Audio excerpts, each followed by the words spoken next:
Dari Abu Hurairah radhiyallahu an, Nabi sallallahu alaihi wasallam bersabda, ayatul munafiki thalathun, idza haddatsa kadzab, wa idza wa'ada akhlafa, wa idza tumina khana.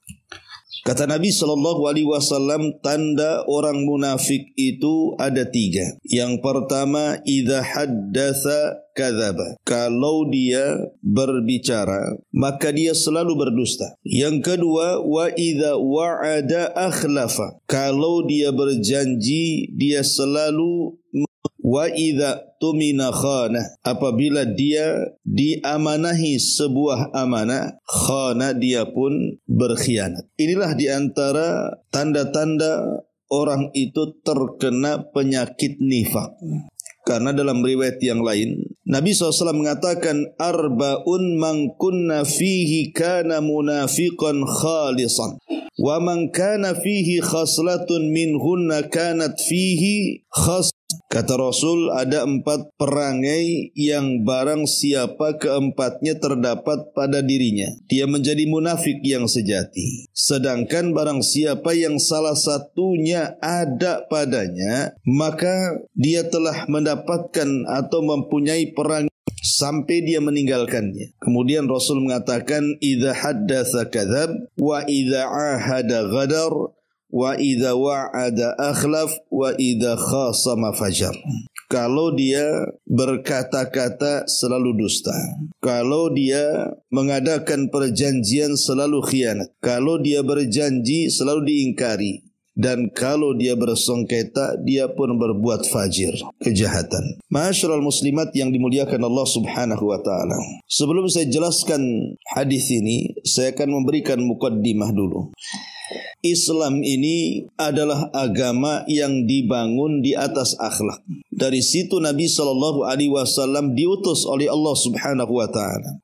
Innama bu'ithtu liutammima makarimal akhlak. Kata Rasul, aku diutus untuk menyempurnakan akhlak manusia. Dan akhlak di tengah-tengah manusia itu globalnya 2. Ada akhlak yang disebut dengan akhlak madhmumah, dan ada akhlak yang disebut dengan akhlak mamduha. Jadi ada akhlak yang tercela, ada akhlak yang terpuji.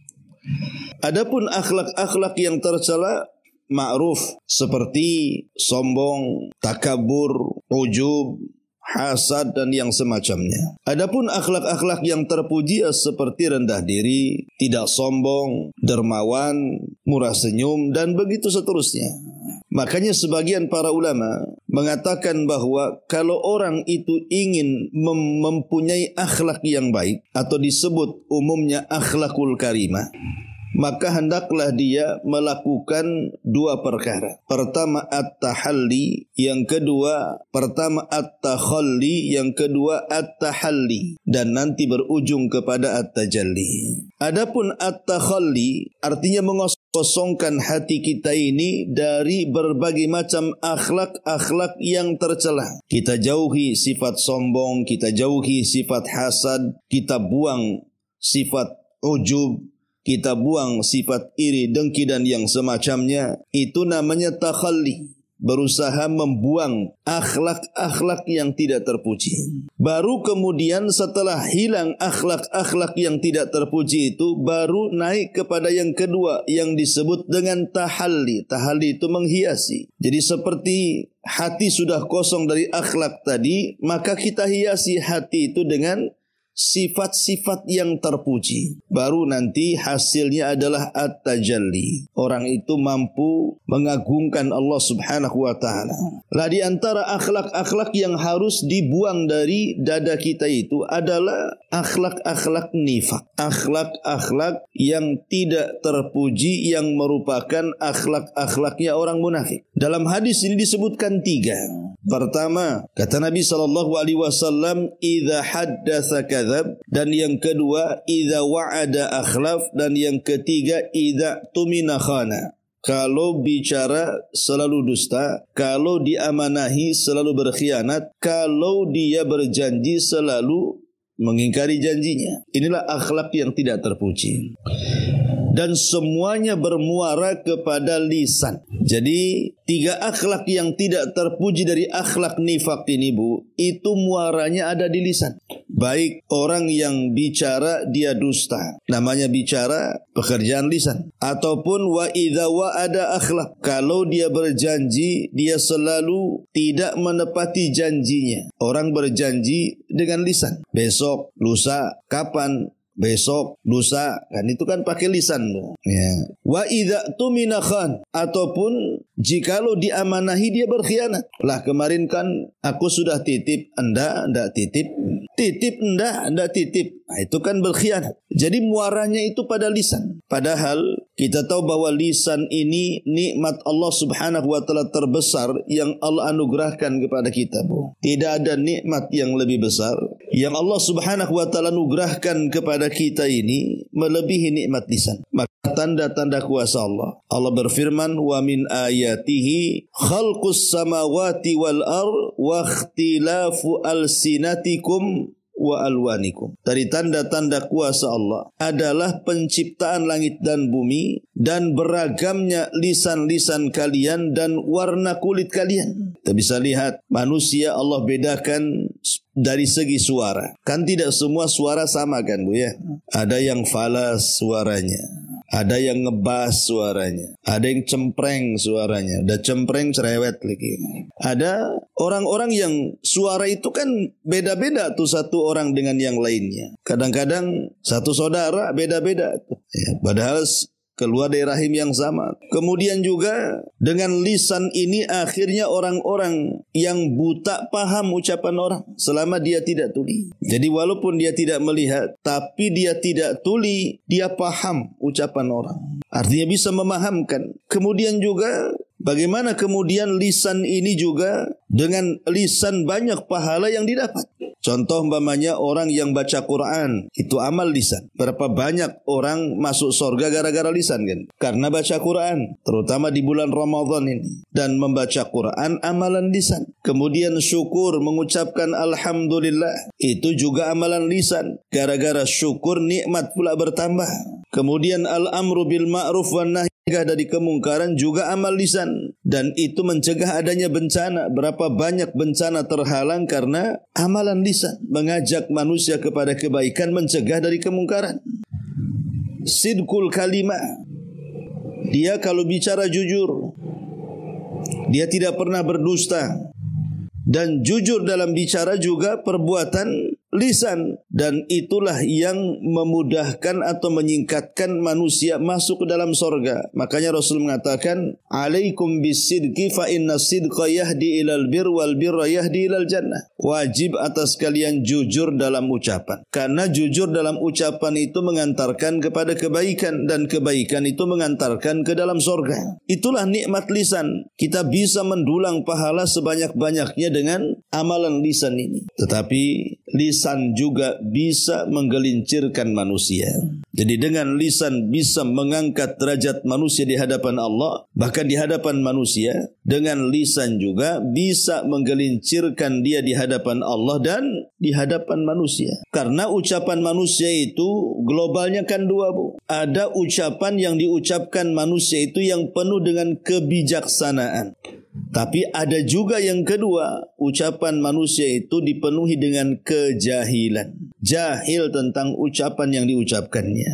Seperti akhirnya dengan ucapan dia menyakiti orang. Dengan ucapan dia terjadi permusuhan dengan orang. Dengan ucapan dia akhirnya saudara jadi lawan. Dan begitu seterusnya. Lah dalam hadis ini Nabi SAW mengatakan bahwa ayatu al-munafiki thalathun. Tanda-tanda orang munafik kadzab. Kalau dia bicara dia dusta. Dusta itu, Bu, definisinya adalah menghabarkan sesuatu menyelisihi kenyataannya. Jadi akhbaru syai'in yukhalifu anil waqi'. Menghabarkan sesuatu tetapi habar ini tidak sesuai dengan kenyataannya. Jadi kalau habar tidak sesuai dengan kenyataannya berarti habar itu dusta. Habar itu hoax. Seperti sekarang itu kan dunia hoax, Bu. Terkadang ada orang yang memburuk-burukan pemerintah umpamanya kan. Kemudian mencari-cari berita-berita yang sebenarnya tidak berlaku, kemudian dia ada-adakan. Menghabarkan sesuatu yang tidak ada itu dusta, Bu. Makanya dusta itu biasanya ada di 3 macam. Pertama, mengada-adakan sesuatu yang tidak ada. Yang kedua, menambah-nambah sesuatu yang kurang. Dan yang ketiga, mengurang-urang sesuatu yang tambah. Biasanya dusta itu terjadi di 3 faktor ini. Pertama, mengada-ngadakan yang tidak ada. Ibu menceritakan tetangganya, menggibah tetangganya. Kalau seandainya yang ibu gibahi itu tidak ada pada tetangga yang sedang digibahi, berarti ibu sedang berdusta. Tapi kalau seandainya yang ibu gibahi itu memang ada pada tetangganya, berarti ibu sedang bergibah. Kalau ibu menggibah, terkadang betul yang ibu gibahi itu ada pada tetangganya, terkadang juga yang tidak ada pun ibu ada-adakan. Berarti ibu menggabungkan antara gibah dengan dusta. Kuadrat itu dosanya, Bu. Umpamanya ibu melihat tetangganya sukses dari segi usaha. Nampaklah dia bangun rumah, renovasi rumah, beli kendaraan gitu ya. Kemudian ibu ngerumpi sesama kawannya. Itu si Umu Anu itu kok aneh. Saya kan kenal suaminya. Suaminya itu kerjanya itu saja masih besaran gaji suami saya daripada dia kan gitu. Kok bisa dia bangun rumah, beli kendaraan? Jangan-jangan dia punya ternak tuyul umpamanya. Ya, ataupun mungkin jangan-jangan suaminya maling, ngerampok, atau suaminya nyopet dan begitu seterusnya. Itu kan ibu sedang menggibahi. Kalau seandainya rupanya tidak demikian, boleh jadi mungkin suaminya dapat warisan jual lahan di desa, atau mungkin istrinya begitu dapat warisan jual kapling di desanya kan itu. Sementara kita tidak tahu. Kemudian kita menggibah dia, berarti kita sedang mengada-adakan yang tidak ada. Itu namanya dusta, Bu. Tapi kalau memang kita membicarakan yang ada, itu namanya gibah. Kalau dalam satu waktu ibu membicarakan yang tidak ada atau ibu membicarakan yang ada, berarti menggabungkan antara dusta dan gibah. Naudzubillah. Ini faktor pertama, Bu. Dikatakan dusta itu mengada-ada yang tidak ada. Yang kedua, faktor dusta itu menambah berita yang sedikit jadi banyak. Beritanya itu sebenarnya cuman 10 meter, ibu tambah 1 kilo. Beritanya cuman 1 kilo, ibu tambah 1 mil. Kalimatnya cuman 1000, ibu tambah 2000 kalimat gitu ya. Jadi dusta itu menambah-nambah kabar, menambah-nambah cerita. Ceritanya sedikit, ibu tambah. Seperti itu. Ini nambah-nambah cerita. Dan itu yang paling banyak. Yang paling banyak di masyarakat itu suka nambah-nambah cerita. Oh si Anu begini, begono gitu. Padahal sebenarnya nggak begini, nggak begono kan gitu ya. Cuman ibu yang nambah. Kenapa ditambah? Biar lezat, Ustaz. Namanya makanan itu kalau nggak ada lalapan nggak lezat katanya. Pesannya, beritanya cuman tahu tempe, kok ada lalapan di atasnya. Itulah pelezatnya. Ya. Jadi terkadang kemudian orang itu suka nambah-nambah, menambah-nambah berita inilah namanya dusta. Ini yang kedua. Yang ketiga, mengurang-urang. Beritanya panjang, ibu korupsi, jadi pendek. Ya. Mungkin ada sesuatu kepentingan. Kalau diberitakan kepada yang lain, nanti tahu, nanti dia rugi, dan begitu seterusnya. Maka disembunyikan berita itu. Lah inilah 3 faktor yang banyak di masyarakat kenapa sampai muncul ucapan-ucapan dusta.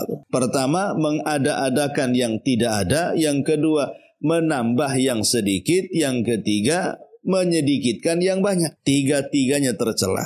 Kenapa demikian? Karena dampak orang dusta ini bahaya. Pertama, dampak orang dusta itu biasanya membahayakan bagi pendustanya sendiri. Bisa membahayakan bagi si pendusta itu sendiri. Analoginya begini, Bu. Kalau seandainya kan di masyarakat sekarang ini kan lagi musim-musim orang suka ngeprank tuh, Bu.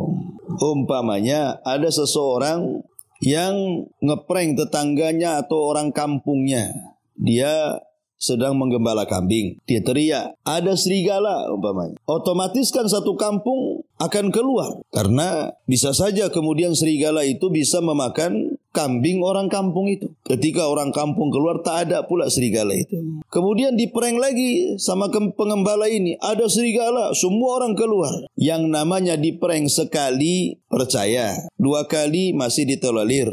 3 kali biasanya nggak akan percaya tuh, Bu. Kalaupun seandainya kenyataannya seperti itu, betul-betul umpamanya dia mengatakan ada serigala. Memang ada serigala.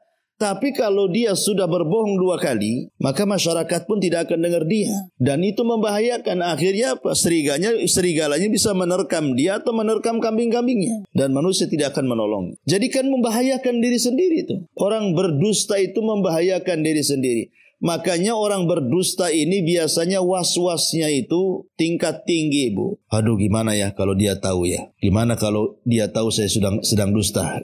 Nah, itu suka was-was tuh. Ya. Jadi was-wasnya tinggi. Akhirnya apa? Tidak bahagia, tidak tenang. Dan kalau seandainya ketahuan dia berdusta, bisa saja kemudian dia dimarahi, bisa saja kemudian dia dipukuli, bisa saja kemudian dia diputus silaturahim. Dan begitu seterusnya, membahayakan diri sendiri dusta itu. Karena seorang mukmin itu tidak mungkin berdusta. Yang kedua, bukan hanya membahayakan diri sendiri, tapi membahayakan orang lain juga. Dusta itu bisa membahayakan orang lain. Berapa banyak orang-orang yang dirugikan gara-gara dusta. Pedagang merugikan pelanggan karena dusta. Diganjalnya timbangan, dipotongnya meteran, diganjalnya takaran, kan merugikan orang lain itu. Yang harusnya dapat 1 kilo dapat 8 on. Jadi dusta itu bisa merugikan orang lain. Kemudian yang ketiga, bisa mencelakakan. Bukan hanya merugikan, tetapi juga bisa menimbulkan permusuhan. Gara-gara dusta, suami istri bertengkar, tetangga musuhan, kawan jadi lawan. Contoh umpamanya dalam tingkat keluarga sajalah ya. Suami selalu ngasih uang belanja bulanan sama ibu. Anggap saja ibu 1 bulannya diberikan suami 10 juta. Oh, senang kali ya. Anggap seperti itu. Tetapi sama ibu ditilap itu 10 juta. Suami kaget. Uang segitu banyak, kenapa kalau makan lauknya hanya tempe, tahu, kangkung? Ya, padahal 10 juta, Bu. Dalam sebulan itu tak nampak tuh daging sapi, daging kambing, daging ayam, telurnya pun hilang. Karena ibu kemudian menyembunyikan tuh. Otomatis kan ibu berdusta sama suami. Akhirnya karena ibu berdusta, suami pun terkadang bisa berdusta tuh. Kalau begini, saya pun sembunyikanlah uang saya. Akhirnya dia kasih sedikit sama ibu. Nanti ibu protes. Kenapa biasa per bulannya 10 juta kok sekarang tinggal 500 ribu, tak ada proyek, namanya kan. Kerjaan lagi sepi, terancam di PHK, macam-macam tuh ceritanya tuh. Karena begitu, Bu, kalau mulai diawali dari dusta, maka gayung bersambut. Ketika istri berdusta, suami akan berdusta. Ketika suami berdusta, istri pun akan berdusta. Akhirnya kalau sudah dusta mendustakan, maka dari sinilah gerbang keretakan rumah tangga. Ya, jadi kalau sudah dusta-dustaan ini, maka akan meretakkan rumah tangga. Begitu juga dusta kepada tetangga, bisa saja kemudian menjadi permusuhan. Bahkan dengan kerabat saja, yang tadinya orang dekat jadi jauh. Karena memang dusta itu menanamkan permusuhan. Ya. Dan lebih daripada itu, dusta itu adalah ciri-ciri munafik, Bu. Sebagaimana pembahasan yang kita bahas di sini. Ayatul munafiki salasun, bahwa orang munafik itu ada 3 tandanya. Idza haddatsa kadzaba, kalau dia bicara dia suka dusta. Ma'asyiral muslimat yang dimuliakan Allah Subhanahu wa taala. Ini baru di dunia. Di dunia. Nabi Ibrahim alaihi salatu wassalam, kenapa dia sedih pada hari kiamat ketika dia tidak bisa memberikan syafaatul uzma kepada umat manusia, Bu.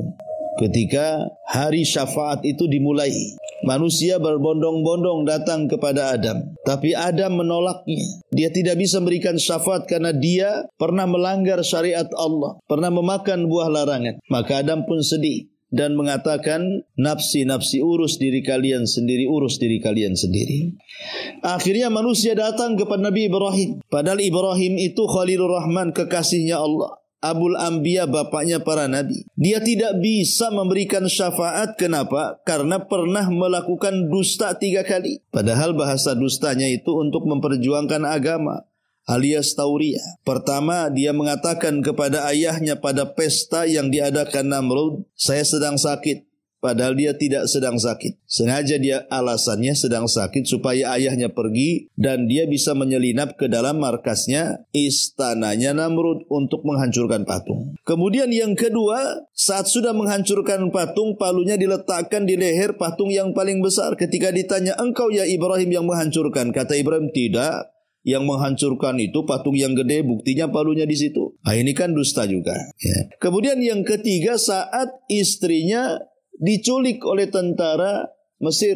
Kemudian untuk menyelamatkan nyawa Ibrahim, karena Ibrahim itu mengetahui ada aturan di Mesir itu yang aneh. Kalau ada suami istrinya cantik, istrinya diambil, suaminya dibunuh. Maka ketika kemudian Sarah diculik oleh raja, kemudian ditanya kepada Ibrahim, kepada Sarah, siapa laki-laki itu? Ibrahim sudah mengajarkan sebelumnya, jangan katakan aku suamimu, tapi aku saudarimu, supaya nyawa Ibrahim selamat. Lah itu kan juga dusta. Lah sebab inilah Ibrahim bersedih, tidak bisa memberikan syafaat uzma kepada manusia. Maksudnya adalah, kalau Ibrahim saja bersedih gara-gara 3 dusta. 3 dusta saja loh ya dalam hidup Ibrahim itu. Sementara kita dalam sehari 100 kali dusta, asik nyengir saja. Nggak ada sedih-sedihnya. Kadang-kadang bangga pula dengan dustanya. Sambil tertawa, aku sudah bohongi dia katanya. Kurang ajar ibu, ya kan? Jadi disinilah letaknya bahwa terkadang dusta itu sudah menjadi lengket dalam tabiat kita. Sudah melembaga bahasanya. Rasanya kalau sehari tidak berdusta itu tidak sah hidup itu. Padahal pada hari kiamat, Nabi SAW pernah menceritakan dalam peristiwa ketika beliau diperlihatkan neraka itu. Jadi Nabi SAW melihat dalam mimpinya itu ada seseorang yang dirobek mulutnya dengan pisau yang bengkok sampai tengkuknya. Pertama dirobek mulutnya dan diarahkan sebelah kanan, kemudian ditarik sampai tengkuknya. Kemudian selesai itu dia gantian merobek mulutnya yang sebelah kirinya sampai ke tengkuknya. Jadi Nabi SAW mengkhawatirkan azabnya orang ini dan mengatakan, mahadan, apa sih siksanya orang itu wahai Jibril? Kok sedemikian dahsyatnya? Kenapa mulutnya dirobek-robek sampai ke tengkuknya? Dan itu kiri dan kanan. Maka Nabi SAW kemudian diberitahu alasannya. Kenapa? Karena orang itu ketika di dunia fayakdzib al-kizbata hatta tablughal afaq. Karena semasa di dunia dia suka berdusta dengan dusta yang mencapai segala penjuru. Maksudnya gimana, Bu? Kok dustanya sampai segala penjuru, ke barat, ke timur, ke utara, ke selatan? Kalau dulu menyebar berita satu kampung saja agak sulit kan, Bu? Bisa berminggu-minggu, berbulan-bulan baru menyebar berita itu. Tapi kalau sekarang dengan adanya medsos, adanya YouTube, adanya Facebook, adanya TikTok, adanya Instagram atau yang lainnya, kita bisa berdusta dalam media-media itu, langsung tersebar ke seantero dunia, Bu. Lihat, itu yang dimaksud hatta tablughal ufuq tadi. Sampai dusta itu mencapai ufuk, segala penjuru. Nauzubillah, ya. Jadi ini yang pertama, idza haddatsa kadzab. Yang kedua, wa idza wa'ada akhlaf. Apabila dia berjanji, dia suka tidak menepati janjinya alias ingkar. Makanya, Bu, yang namanya hidup itu jangan suka masti-mastiin sesuatu. Besok bisa datang, bisa. Gak boleh, Bu. Ya, main bisa aja kan gitu ya. Datang. Gak boleh. Memasti-mastikan itu tak boleh. Gimana besok? Tenang. Ya. Jadi ada orang modelnya gitu. Dikit-dikit. Besok. Tenang. Iya. Jangan khawatir. Dan begitu seterusnya. Jangan suka masti-mastikan, Bu. Karena betapa banyak orang yang suka masti-mastikan sesuatu, rupanya tidak pasti. Contoh mamanya orang sudah yakin besok akan datang, setelah datang besok tak jadi datang. Ya. Ada orang sedikit-sedikit siap-siap, rupanya tak siap. Ya. Tenang-tenang, rupanya tak tenang. Gitu ya. Jadi jangan suka masti-mastiin.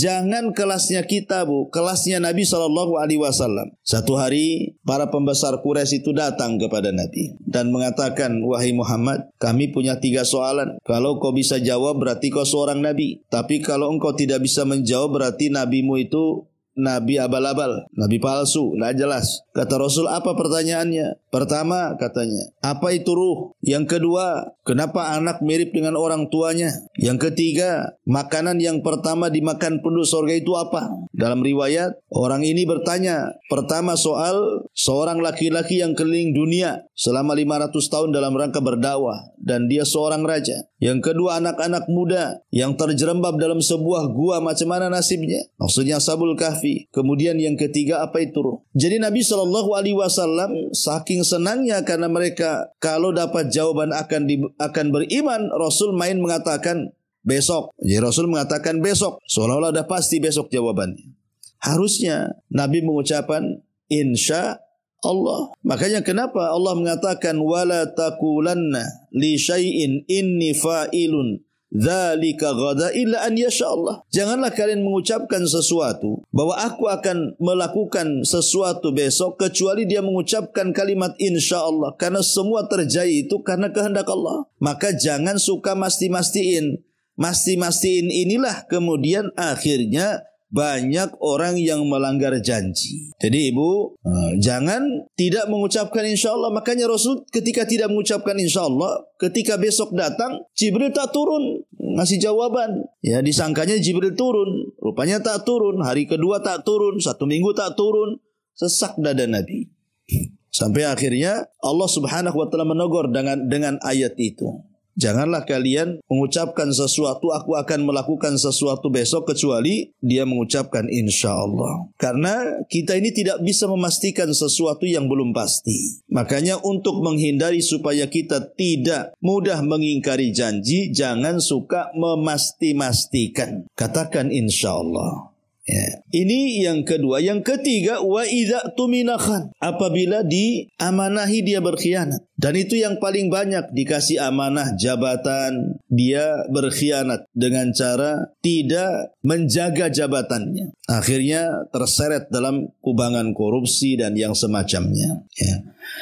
Diberikan amanah harta, tidak dijalankan sesuai dengan yang dikehendaki Allah. Malah dia berhura-hura dengan hartanya dan bermaksiat kepada Allah. Diberikan amanah anak, bukannya dididik dengan baik, akhirnya anak pun jadi nakal, bahkan durhaka kepada orang tuanya. Diberikan amanah pasangan juga sama. Jadi semua yang ada pada diri termasuk badan kita itu amanah, Bu. Mata itu amanah, telinga amanah, lisan amanah, tangan kaki amanah. Semua yang ada di badan kita amanah Allah. Maka amanah ini jangan sampai kemudian dikhianati dengan memandang yang haram, mendengar yang haram, melangkah ke tempat haram dan berbicara sesuai kehendak dia tanpa mengerem seomong-omongnya, mau gibah, mau namimah, terserah dia. Jadi umumnya, tapi kalau idza tumina khana, kalau yang dimaksud diamanahi dia berkhianat, maksudnya di sini kepada ucapan. Diamanahi ucapan, dia jangan khianat. Karena biasanya, Bu,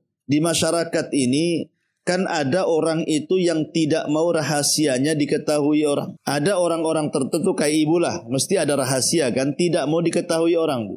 Sebab kalau sudah diketahui orang itu bukan rahasia namanya. Terkadang karena ibu ini ada sesuatu yang harus dikeluarkan dalam hatinya, tapi kan dia takut mengeluarkannya. Makanya tidak sembarang ibu keluarkan kecuali kepada orang yang ibu anggap mungkin bestinya gitu ya. Mungkin orang dekatnya. Terkadang omongannya kan juga mesti diawali, tolong jangan ceritakan sama orang. Anti saja yang tahu, kan begitu ya. Berarti kan orang yang dengar dapat amanah tuh. Tapi kenyataannya si anti ini kadang-kadang kemudian cerita kepada orang kan, bahasanya sama. Ini ada kabar dari Umi Fulan, tolong anti saja yang tahu.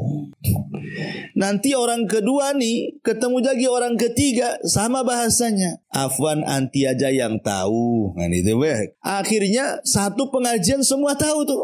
Gara-gara kalimat anti aja yang tahu. Anti aja yang tahu. Saja yang tahu. Satu pengajian tahu, Bu. Bahkan merempet ke pengajian Konaha tuh sebelah tuh. Ya. Kadang-kadang kemana-mana tuh. Lah ini khana namanya, berkhianat. Idza tumina khan namanya. Apabila diberikan amanah dengar, dia tidak menjaga amanah, justru dia berkhianat. Lah ini tanda-tanda munafik, ya. Tanda-tanda munafik adalah ketika diberikan amanah berita, dia tidak amanah dalam memegang berita itu. Inilah diantara ayatul munafik salasun, tanda orang munafik itu ada 3. Maka jauhi. Ini semua berkaitan dengan dosa lisan. Ingat bahwa sorga itu paling mudah diraih dengan lisan kalau kita bisa menjaganya. Sebagaimana neraka juga paling mudah seseorang itu terjerumus kalau kita tidak bisa menjaga lisan. Maka seorang muslim, kata Nabi SAW, al-muslimu man salimal muslimuna min lisanihi wa yadi. Seorang muslim itu harus muslim lainnya selamat dari lisan kita dan dari tangan kita. Wallahu a'lam. Ini di antara hadis ke-7 dari bab ini. Taib, sampai di sini. Kalau ada yang mau bertanya silakan.